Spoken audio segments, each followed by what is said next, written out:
His nipples of all time, brother. I would want to be in the room with those shits. All right, here is Andrew Tate's final message. I was thinking for a long time how to this one got fucking 1 million views, dog. That's crazy. Start this video. Okay, listen, before we even watch this final message thing, I'm just waiting for Tucker Carlson to have him on. Because I care about that more than anything else, because this is boring. Why is this boring? Because it's woman behavior. It's female behavior to try and talk for 1 hour. A man, a real man, is clear and concise with his message. A man doesn't chirp for 1 hour about being banned and being kicked off the Matrix. When you live outside the Matrix, you need to be a man. A man doesn't need 73 minutes to make a point. That's women behavior. You also put your shirt back on, which is, again, female behavior. A man frees the nipple. So this is not top G behavior. This is bottom G behavior. Because it needs to be concise and compendious, but I also want it to be very, very comprehensive. Dude, he put music in the background too. God, this is so shitty. God damn, dude.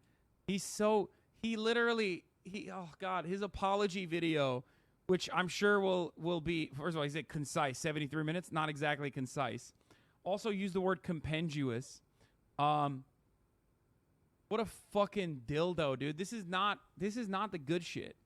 The good shit is like short, punchy quips where he just says like dumb shit like, oh, women are bitches. They're property. They're your property and they should act like it. That's what fucking gets the people going. Not like, oh man, I got banned off social media and now I'm going to be a good boy. I promise. And I guess the best place to start is at the beginning. There's been many different versions of my life story, which have been put on the internet as of late and from many years ago. But I'm going to give a very, very quick overview of my story. Andrew Tate did one debate, and then his life fell apart, dude. Andrew Tate, this is a story about never doing debates. Don't do it. Don't do it. Sometimes you think you're debating a pink-haired SJW, and then some guy comes in, and you don't know who this man is, and then he starts saying things like imperial evidence, and you don't know what that means, so you repeat it, and you say imperial evidence. What does this have to do with the empire? And then before you know it, everyone's cutting videos about how much you suck.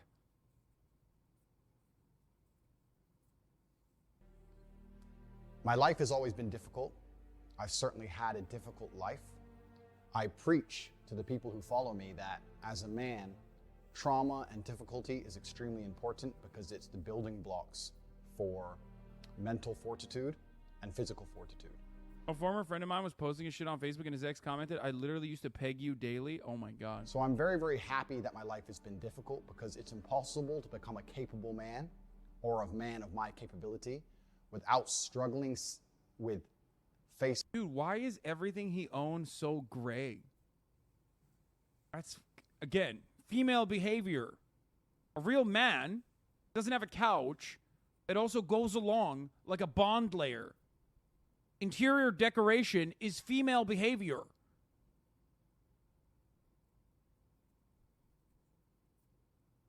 Are you a woman? Why do you care about your interior decoration?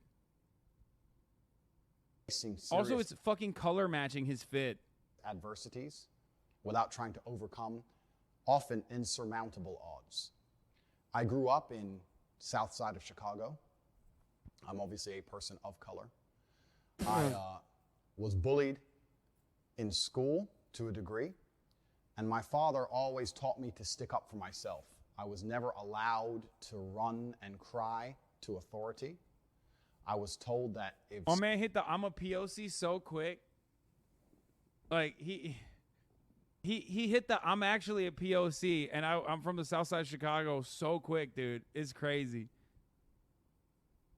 Someone wants to mess with you or come at you, you can't always go tell the teacher. Sometimes you have to deal with it. I was actually picked on by these two kids. He's from Gary, Indiana, by the way. L, big home. L. I think I was around 5 and they were around 7. They were a bit older than me, and they used to pick on me on the school bus. They'd sit behind me, throw things at me, hit me, etc. And I came home and I told my dad about it. I said, Dad, these 2 kids are picking on me every single time I get the school bus. I don't know what to do. And my dad said, I'm not going to call the teacher. Wait, is he going to turn around and be like, that's why I became the bully? Like, what do you mean? What are you fucking teaching children?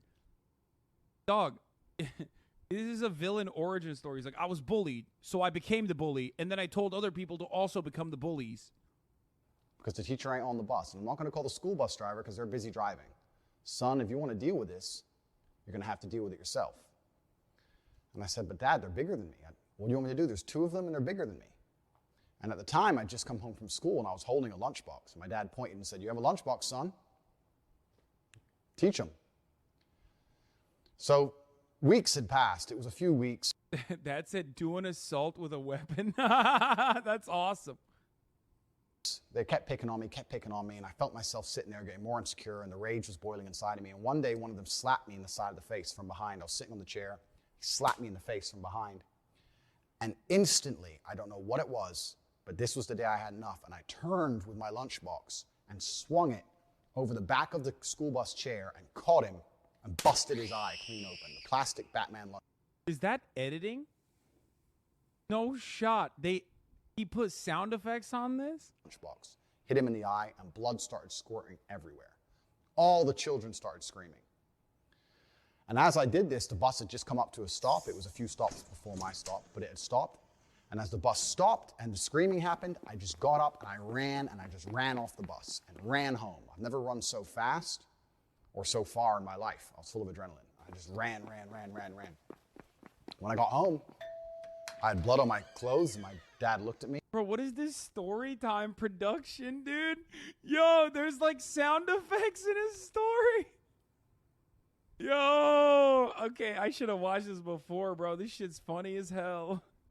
So what happened? And I said, that kid, I won't say his name. I said his name at the time. I said, that kid, he hit me in the face, and I won't say his name. What are you going to fucking dox someone from 30 years ago, bro? I had enough of getting hit in the face. And I was still holding the lunchbox, but it was all smashed up where I'd hit him with it. And my dad kind of smiled a little bit and said, don't worry, son. Get in the car. We got in the car and we went to Walmart.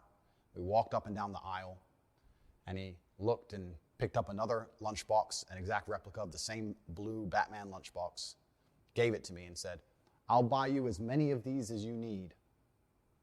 And that was the last we spoke of it. Funnily enough, I never saw that kid again. I don't know if he changed schools. I don't know what his parents did, but I never saw that child again. He killed him. He died, bro. The moral of the story. Kill your enemies. That's what I learned at the age of 5. Also, his accent went away. I can't even do his accent now. He doesn't even sound like himself. What the fuck's going on? So, even from a very, very young age, I was taught that going to authority and crying and hoping someone else is going to fix your problems is not the way a man should conduct himself.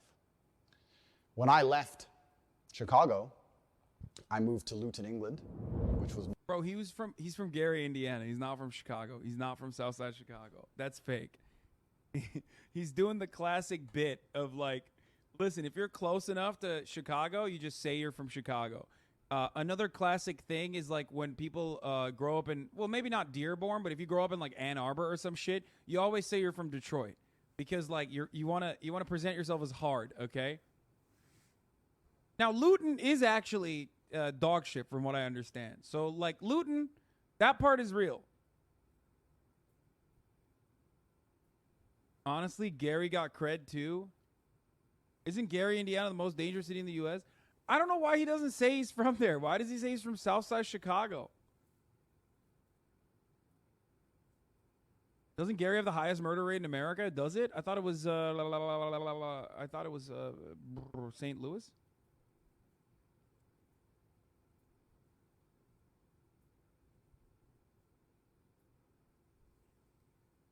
Gary has some credit for the Gibbs from there. Gary, Indiana, big L.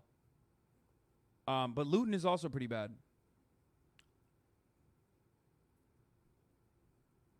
multiple times voted the worst town in England. It's a high crime rate. It's a very bad Yeah. area.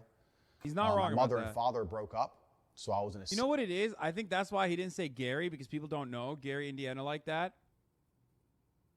The people don't know Gary, Indiana is like that. So he says Chicago is literally right next to Southside Chicago. That's why I think he's saying Southside Chicago because it sounds cooler. And immediately people know, like, oh, that's... People don't know Gary, Indiana like that, but everybody knows what Southside Chicago is, and he wants, like, street cred. Single mother household. And now I'm a person of color in a single mother household. I'm also the only American at I think I know why. Say Gary in his accent. Gary, Indiana. the time in Luton. And I had, again, repeat problems in school. I was picked on for being the only American. I was picked on for not knowing things I should have known because I hadn't been through the English educational system. I'd been through the American educational system. And I had trouble in school again, but I stuck up for myself. Unfortunately, nothing got violent at any point. But when people made fun of me, I stood... He's a person of color. He's black. He's half black. His dad's black. Or I think quarter. It doesn't matter. Like, I mean, he is black. I'm not saying he's not. I mean, he is also very reactionary and, you know, routinely says, like, fucked up shit. I've never seen him directly say really awful shit, like super racist shit about black people, but I have seen him say super racist shit that other racist people say about black people. Like if a purple person was constantly stealing your shit, and you saw a purple person and you thought to yourself, "Oh, this purple person is going to steal my shit," that's normal. If you didn't think that. Yeah, he's used, purple is the, instead of saying like a black person, or instead of using the classic example that like racist people use, he says like, in order to basically remove himself of like any sort of like this guy's a racist takes, he says purple. Stood up and say, listen, don't make fun of me. I'm from a different place and I talk differently. And I always understood that standing up for yourself, I never went to the teacher, I never cried to anybody else, I just stood up for myself. And over time, people learned respect for me and my boundaries, and they were very respectful of me. And I had a very positive experience from then on out in school by simply standing up for myself, because this is how I was taught to act. In high school, I ended up having a reputation of a guy that nobody really messed with. I certainly wasn't a bully. Absolutely. The Black Manosphere kicked Tate out a while ago? No, I don't think so. Fresh and Fit love Andrew Tate. What do you mean? They dick ride him so hard? Isn't... Yeah, I don't think Black Manosphere think he's bad. He's like popping. Absolutely the opposite, but no one really picked on me. I actually had a friend in school who was gay. I had 5 main friends in school, and I was also friends with a gay guy. And he would make fun of me for being American, and I would make fun of him for being gay back then. But the world was a very, very different place. This is many, many years ago. And we had friendly banter back and forth, but we were very good friends. And I stuck up for him and prevented anyone else picking on him all of the time. And the banter between us, the locker room talk, which would be considered absolutely unacceptable today, at the time was very, very normal. And we had a great time. We were good friends. And I heard from him, actually, after this ban. And he said, you should mention the fact that the things they say about you completely aren't true. And this leads me on to the reason I believe these narratives have managed to gain such a foothold in popular consciousness. Due to the fact I've managed to develop an iron mind. FD did a video on it. The older Black Manosphere people don't like Tate, Fresh and Fit, because they're anti-black. Oh, that's interesting. I did not know the intricacies of the Black Manosphere and the older Black Manosphere content creators. I could see that, though. I could see why they would say that. But wait a minute. Why the fuck don't they get mad at, what's his face? Kevin Samuels, then. He's literally the OG of the oldest, the elderly Black Manosphere content creators. And he says a bunch of shit that was, like, fucked up about black, because I guess it's black women. Maybe that's why.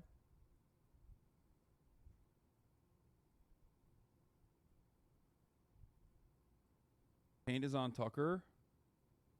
Not working. The balding dude from Fish and Fit is a Fed, yes.